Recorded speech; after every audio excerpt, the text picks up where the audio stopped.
Assalamualaikum warahmatullahi wabarakatuh, Ustaz. Waalaikumsalam Waalaikumsalam warahmatullahi warahmatullahi wabarakatuh. wabarakatuh. Ustaz, saya mau nanya, bisa kalau bila rakaat 3, keempat itu kan kita disunahkan hanya baca Al-Fatihah, jangan tanpa ayat, tanpa surah.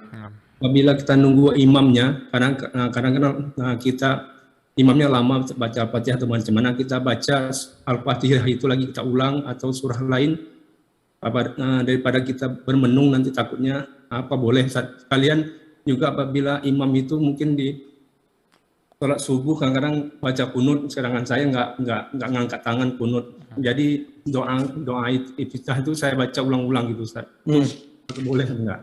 Atau kita hanya diam aja?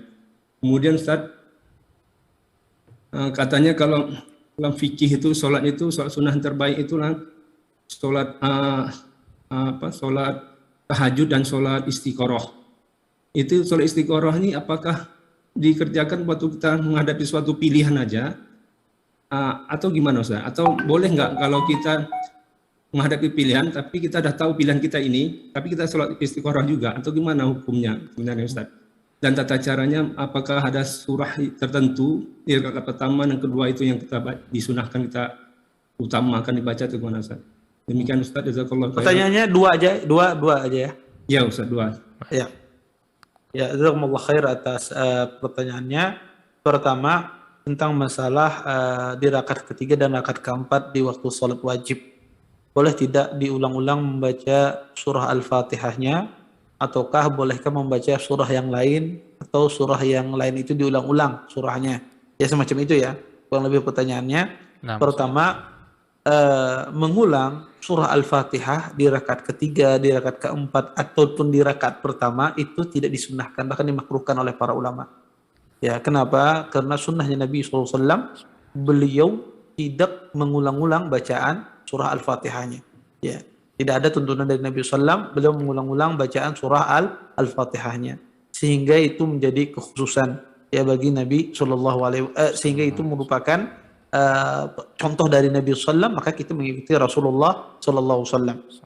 Adapun membaca surah di rakaat ketiga dan di rakaat keempat, ini terjadi khilaf di kalangan para ulama. Ya. Tetapi insya Allah pendapat yang rajih, tidak mengapa kalau seandainya dia membaca surah di rakaat ketiga dan rakaat keempat, karena dalil-dalil yang membolehkan, walaupun dalilnya itu muhtamal, artinya bisa ditafsirkan dengan tafsiran yang banyak.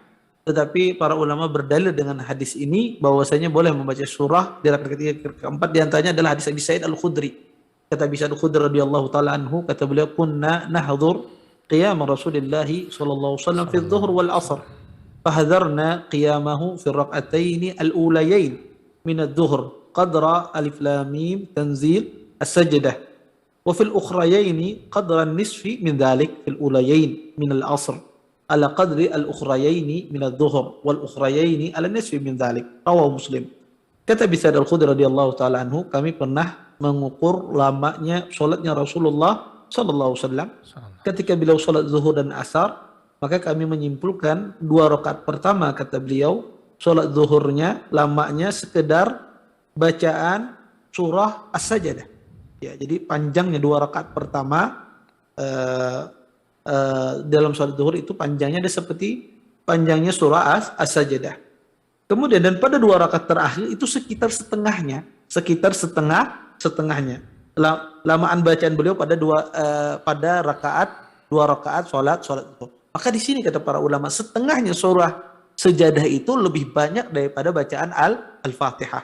Jadi setengah dari surah Sajadah itu ya itu lebih banyak ya ayatnya daripada surah Al-Fatihah. Ini menunjukkan, kata para ahlul ilm, Nabi berarti tidak hanya membaca surah Al-Fatihah saja ketika di rakaat ketiga dan rakaat keempat, tetapi Nabi SAW beliau juga pernah membaca surah setelah Al-Fatihah. Nah, berdasarkan hadis ini, sebagian ulama membolehkan untuk membaca surah di rakaat ketiga dan di rakaat keempat. Adapun sebagian ahlul ilm ada yang melarang. Berdasarkan hadis Abi Qatadah, hadis yang sangat jelas, Nabi tidak membaca surah di rakaat ketiga dan rakaat keempat.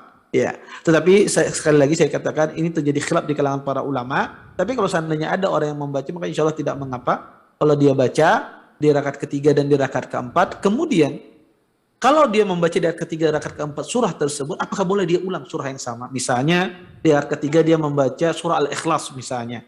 Ternyata imamnya belum rukuk lagi. Kemudian dia ulang lagi surah Al-Ikhlas macam itu. Boleh apa tidak ini? Maka jawabannya boleh.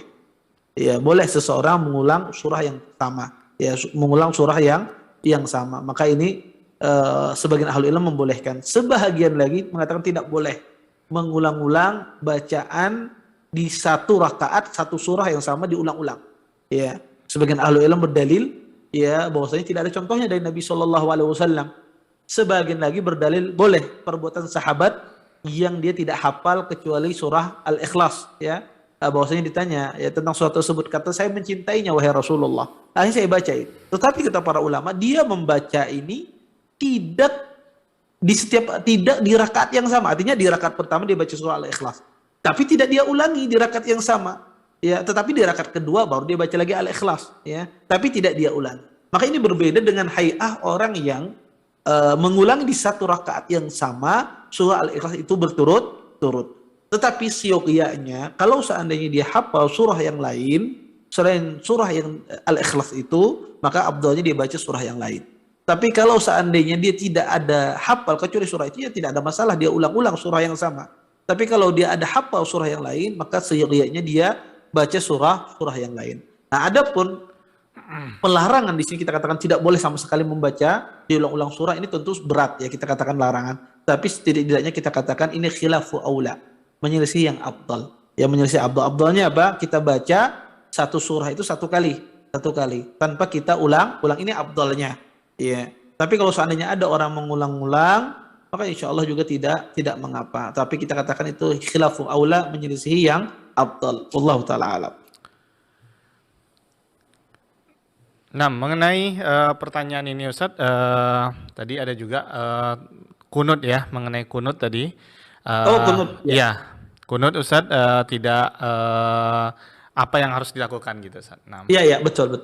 Kelupaan saya tadi. Nah. Yang kemudian masalah kunut.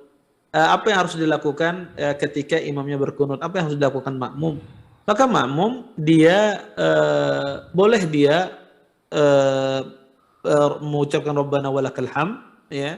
Tentu ini ya kita berbicara bagi orang yang tidak berkunut di belakang imam. Ya, adapun yang berkunut di belakang imam tentu dia mengaminkan apa yang didoa oleh seorang imam. Tapi kondisi orang yang tidak berkunut di belakang, dia berzikir Rabbana walakal hamd misalnya, kemudian dengan zikir di waktu i'tidal. Kalau sudah selesai zikir i'tidalnya, imam tidak selesai kunutnya, maka dia berdiam.